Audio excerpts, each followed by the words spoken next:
Merci Madame la Présidente, chère Françoise, notamment de me permettre de m'exprimer effectivement sur un sujet sur lequel j'essaye d'approfondir à la fois le travail et les propositions. Donc nous avons eu une mission d'information sur la gestion durable de l'eau, mais au-delà de cela, on a donc entamé aussi au niveau de la DCT une démarche donc, pour lancer une mission d'information sur la GEMA, la partie PI étant aussi travaillée par d'autres collègues au niveau de deux commissions, mais je me suis rapproché aussi d'eux, parce que quand on parle de GEMA, il faut aussi parler un peu de PI, c'est souvent lié, et on verra comment on s'articule au mieux en fonction de ces travaux, pour vous dire qu'on est aussi au cœur de l'actualité parlementaire sur ces sujets. Alors, on voit bien qu'au niveau des événements, la multiplicité des inondations nous interpelle particulièrement. Et donc, il faut évaluer aujourd'hui les marges de manœuvre et parfois aussi les impasses et les mettre véritablement sur la table aujourd'hui concernant ces sujets. Et donc, comme je vous l'indiquais avec notamment aussi Rémi Pointreau sur cette mission d'information sur la gestion de l'eau, on a essayé de dégager une mission d'information sur une ligne de crête en termes de partage aussi politique, et c'est souvent une marque de fabrique au niveau du Sénat d'avoir des travaux qui sont aussi assez partagés en termes de propositions. Le risque inondation est de plus en plus sévère aujourd'hui.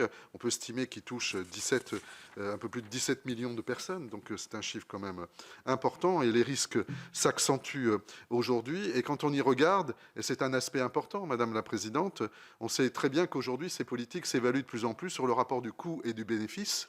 Et donc, il faudra y revenir dans la discussion. Et on voit que sur les secteurs, globalement, c'est un emploi sur trois qui pourrait être menacé par ces enjeux. Donc, c'est particulièrement important. Bien sûr, en première ligne, on a aujourd'hui les fameux PAPI, les programmes d'action et de prévention contre les inondations. Et je suis référent du PAPI Sud-Gironde. Et pour vous dire que, et pour l'illustrer, on est quand même sur des parcours longs, difficiles, complexes, avec parfois des cahiers des charges qui évoluent en permanence. Et nous sommes aujourd'hui sur le Sud-Gironde sur un programme d'études préalables au PAPI. On va enfin rentrer effectivement dans le dur, mais qui nous questionne aujourd'hui avec, bien sûr, la notion de qualification de la zone de référence et de protection, comment on mobilise au mieux les fonds Barnier avec les interrogations qu'il y a derrière, et notamment les interrogations par rapport à un ensemble de territoires où ce que j'appelle, moi, on a des enjeux majeurs. Parce qu'il y a de grandes différenciations quand on est sur des petits chevelus avec des enjeux qui sont là, mais certes relatifs, et des territoires où il y a des enjeux majeurs, qu'ils soient des fleuves ou autres. On a des impacts qui sont considérables, voire quand on y regarde au niveau du Pas-de-Calais. Ce sont des enjeux majeurs. Et comment nos politiques publiques aujourd'hui peuvent faire face à ce type d'enjeux majeurs? Si j'y regarde d'un peu plus près au niveau de la Gironde et par exemple au niveau du Lot-et-Garonne, au niveau du Marmandais, eh bien, ils ne peuvent pas. La prévention et la protection des inondations sur le Marmandais, sur le Val-de-Garonne, n'est pas possible. Le PAPI s'est mis en place, mais quand on regarde les coûts, alors les coûts d'études sont déjà considérables, mais quand on regarde ensuite les coûts de rénovation, de réhabilitation des digues, de l'endiguement, etc., ce sont des coûts tels qu'aujourd'hui, même les fonds Barnier ne permettent pas aux collectivités de pouvoir ensuite apporter les financements complémentaires.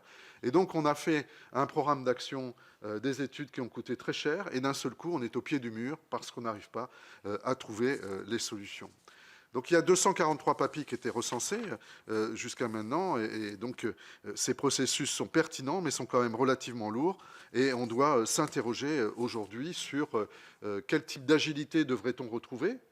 Quelles sont les propositions qu'on peut faire en la matière? Est-ce qu'il n'y a pas aussi des niveaux d'assouplissement qui nous permettraient d'aller plus vite et plus fort? Et puis forcément, il faudra réinterroger aussi le modèle économique, notamment sur ces enjeux majeurs, où l'assiette intercommunale est insuffisante. Il faut dire les choses comme elles sont. Et si on n'a pas aujourd'hui une assiette de solidarité qui est plus large que l'interco, on aura beaucoup de mal à pouvoir faire face effectivement à ces enjeux. Avec un croisement, bien sûr, d'un certain nombre d'injonctions au travers des plans de gestion de risque d'inondation, les PGRI notamment, et puis se greffent aujourd'hui dans la politique de sécurité, les plans communaux de sauvegarde, les documents d'information communaux sur les risques majeurs, les DICRIM bien sûr, et puis tout ça, ces articulations avec les sages et sur l'approche aussi territoriale. Et on pourrait dire même qu'au niveau des SCOT, il pourrait peut-être y avoir aujourd'hui aussi une pertinence à avoir une forme d'intégration justement de ces politiques, tant l'aménagement urbain et que les politiques d'urbanisme peuvent influencer d'une manière conséquente sur la gestion des risques, et on le voit plus particulièrement aujourd'hui sur le Pas-de-Calais. Donc il y a un certain nombre d'injonctions contradictoires qu'il faut aujourd'hui discuter et mettre sur la table avec ces questions du financement, puisque au mieux on peut aller jusqu'à 40%, parfois 50%, mais c'est vraiment à caractère exceptionnel.